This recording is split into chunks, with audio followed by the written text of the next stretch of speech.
If it is the middle of the night and your eyes will not close, you did not find this by accident.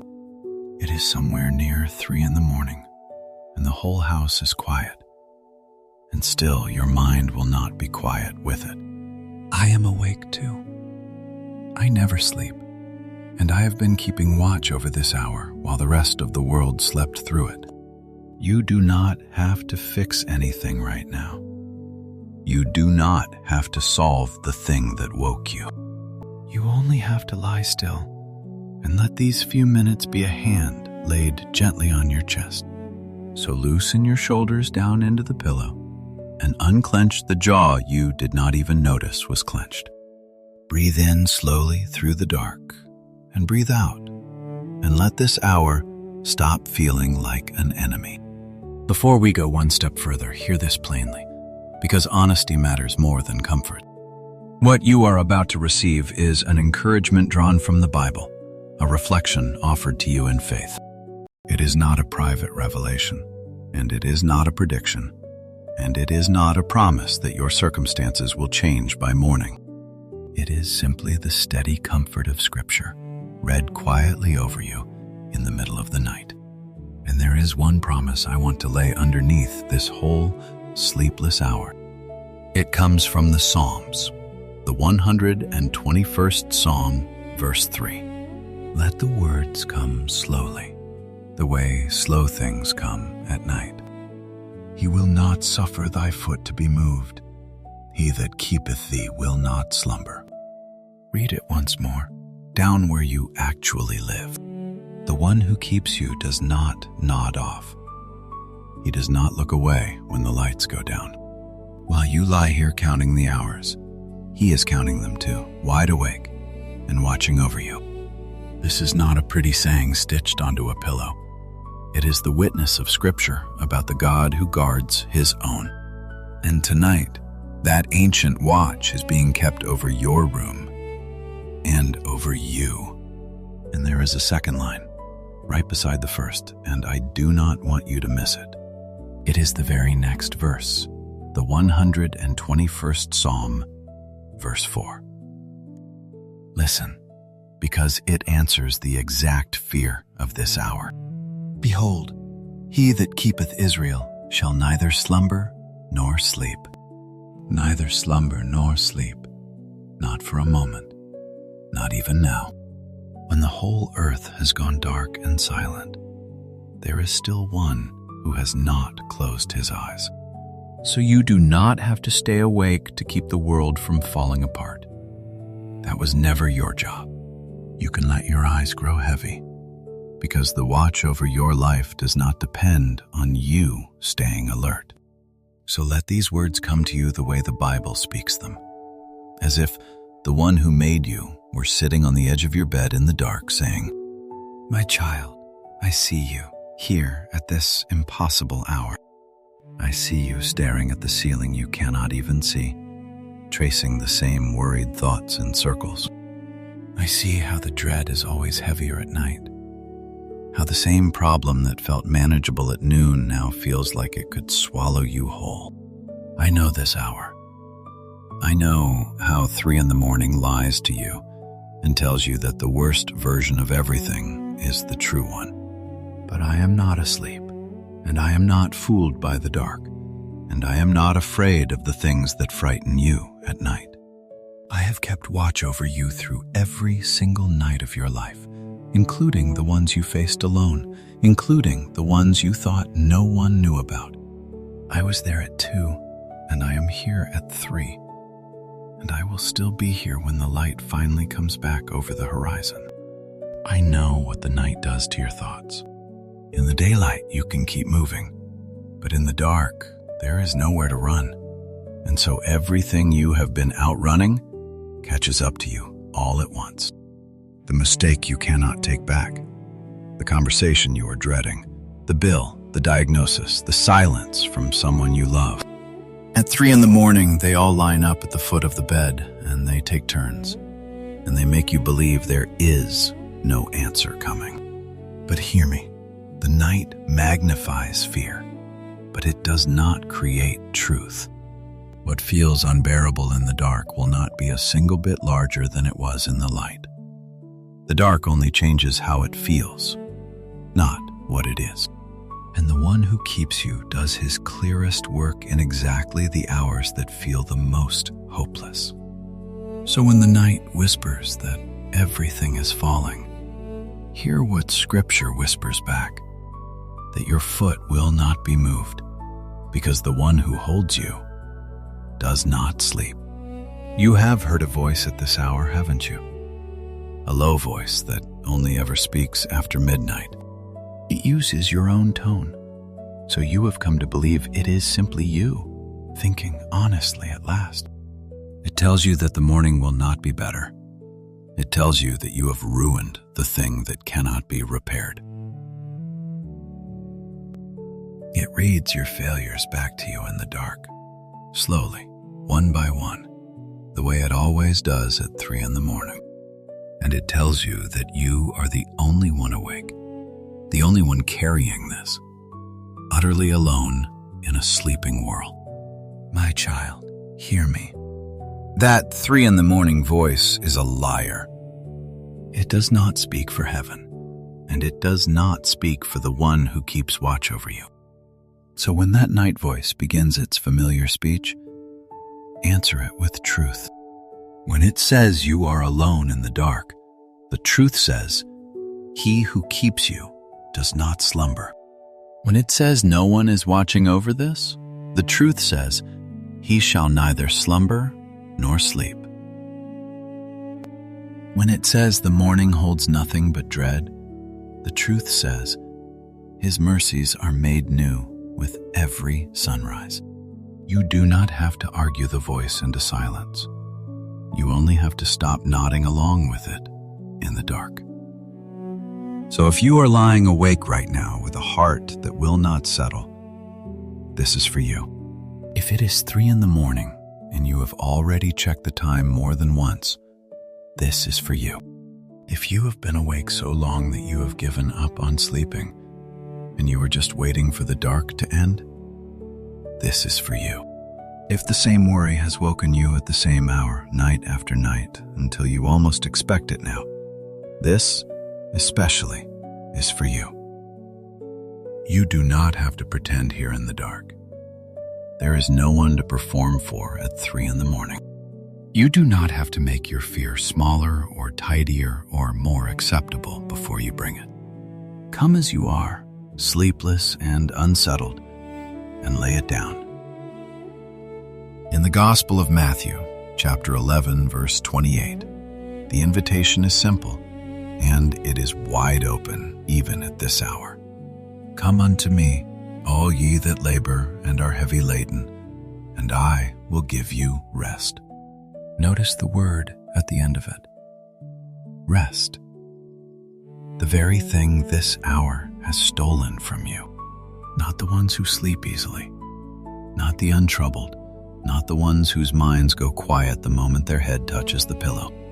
The laboring, the heavy laden, the ones lying awake at 3 in the morning at the very end of their strength. That invitation has your name in it tonight, exactly as you are, sleepless and worn thin. You do not have to earn rest. You do not have to deserve a quiet mind before it is offered to you. The scriptures never say, come once you have it together. They say, come and rest will be given.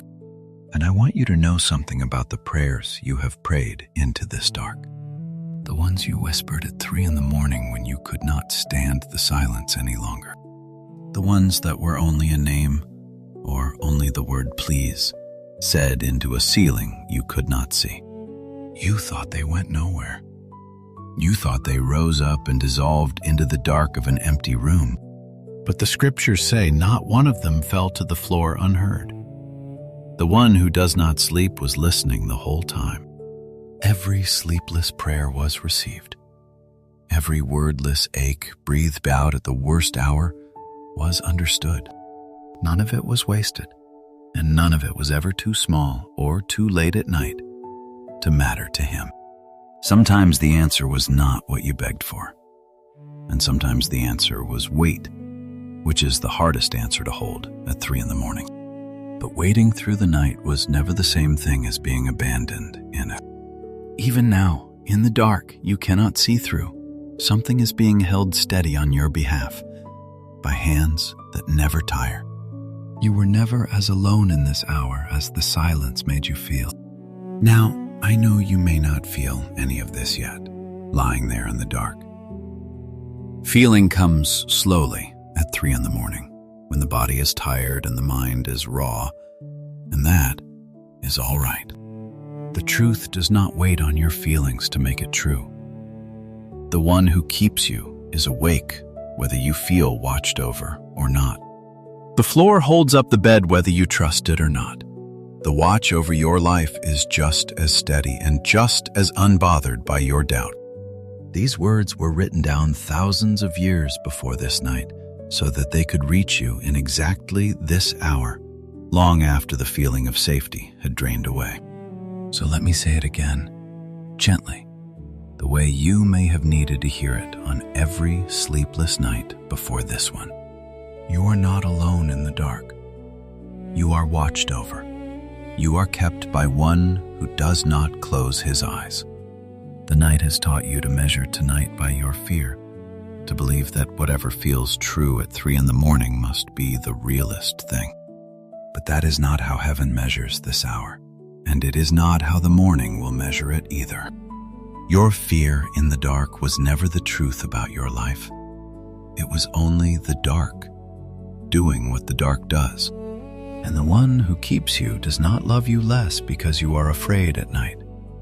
He sits closest in exactly the hours you feel most alone. When you are calm, you are kept. When you are frightened in the dark, you are kept just the same. When you finally sleep, you are watched over. And on the nights you never sleep at all, you are watched over still. I want you to think back for a moment on the other nights like this one. The 3 in the morning hours you were certain you would not survive. The dark you were sure would never lift. And yet, here you are. The morning came, as it always does. You made it through every one of those nights. Do you ever wonder how? How you woke the next day with enough strength for it, when the night before you had none? How a thin gray light came over the window and the monsters of the dark quietly shrank back down to their daytime size? How sleep finally took you on a night you were sure it never would. The scriptures would say that was not nothing. That was the one who does not slumber, keeping his watch while you could not keep your own. You did not survive those nights because you were strong enough alone. You survived because you were kept, even when you could not feel the one who was keeping you. And here is something this hour has been hiding from you. You are not the same person who lay awake afraid a year ago, 2 years ago, all those nights ago. You think you have only been losing sleep, but you have also been learning something the daylight could never teach you. You know now how to sit with another person in their darkest hour, because you have lived through your own. The gentleness you have toward people who cannot sleep for worry, you earned that on nights exactly like this one. The quiet endurance that gets you to morning, that was not handed to you. It was forged, hour by sleepless hour.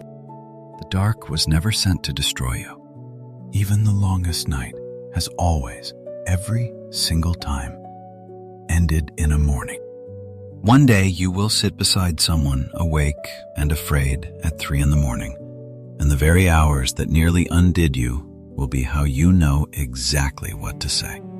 Not one of these sleepless nights is going to be wasted. And let me speak gently to the loneliness that this hour presses on you the hardest. At 3 in the morning it feels as though you are the only soul awake, the only one carrying anything, the only one the night forgot to comfort. You picture the whole world asleep and at peace, and you decide that you alone were left out of the rest. But heaven does not sleep when the world does. You are not the only one awake. The one who keeps you is awake with you in this very room. You are not the lone watchman of your own life. There is another keeping the watch, and he never once steps away from it. The scriptures are full of people who met God in the dark. The ones who wrestled till dawn, the ones who cried through the night and found mercy waiting at sunrise. Your sleepless hour does not put you outside his care. It puts you exactly where he is most awake. So stop believing the lie that the dark proves you are alone.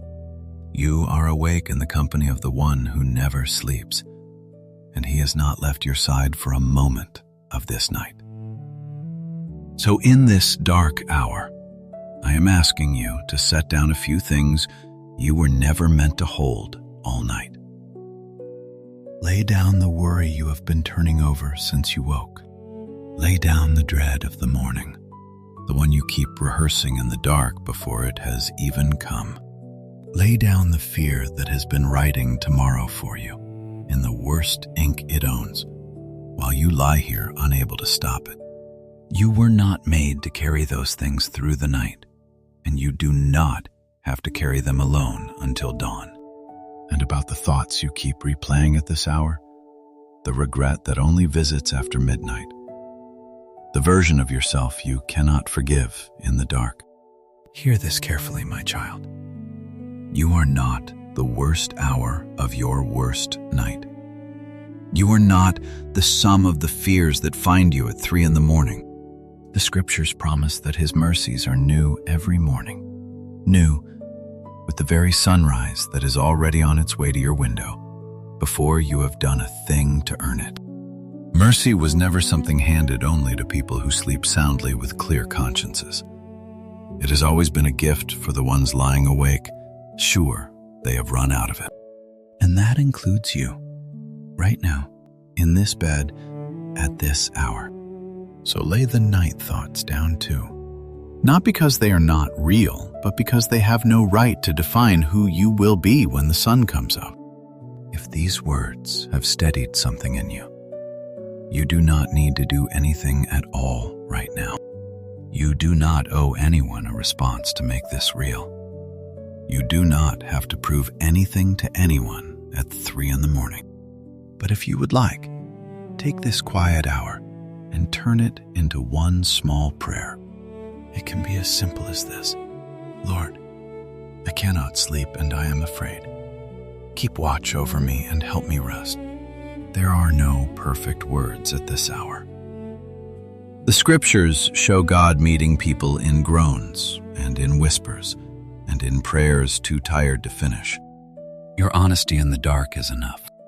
And if someone you love comes to mind right now, someone you know lies awake at this same hour, you are welcome to pass this message along to them when the morning comes.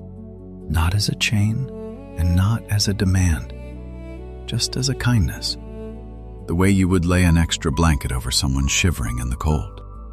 Now here is one gentle but important reminder, and I will not hurry past it.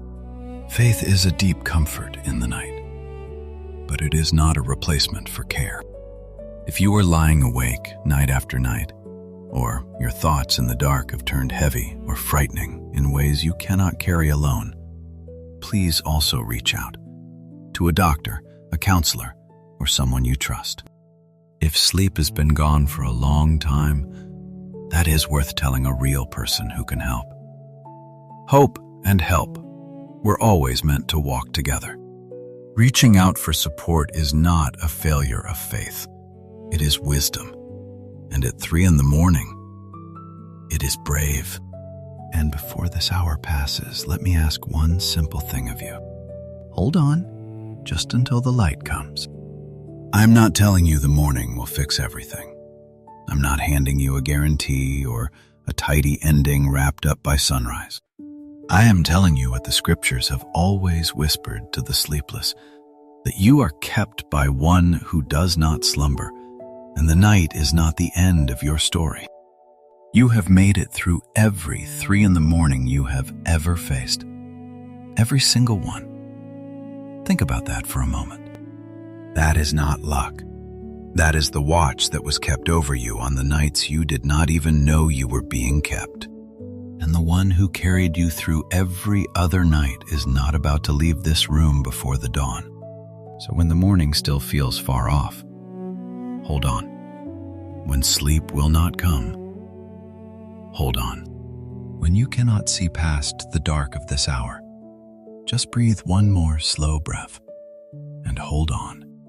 So as this hour moves slowly toward morning, I want to leave one thing in your hands to carry into the light. You are not keeping watch alone tonight. Let the word settle over you one last time. From the 121st Psalm. He will not suffer thy foot to be moved. He that keepeth thee will not slumber. Whatever this night has stirred up in you, the one who keeps you has not closed his eyes for a second of it. You can let go of the watch now because it was never resting on your shoulders. It rests on his, and he does not tire. I will not promise you the morning brings the answer you want. I will not pretend to know the things that only God knows. You have been handed enough hollow comfort in the dark, and I will not add to it. But I can leave you with what the scriptures say with full confidence into this very hour. He that keepeth you will not slumber. He shall neither slumber nor sleep. Your foot shall not be moved while he keeps the watch. So let your eyes grow heavy now, not because the worry is gone, but because the one keeping watch over you has never once fallen asleep on the job. Take one more slow breath here in the dark, and let this be the truth you finally fall asleep on. You are watched over, you are kept, and you are not alone in this hour. If a quiet word like this one helps you through the long nights, you are always welcome to stay close to this small corner of the internet, where we simply sit with the scriptures in the dark together. And whenever the morning does come, however the night has gone, may you meet the light knowing the one who made you kept watch over you the whole way through. Peace be with you, my friend. Close your eyes now. Rest. He is awake.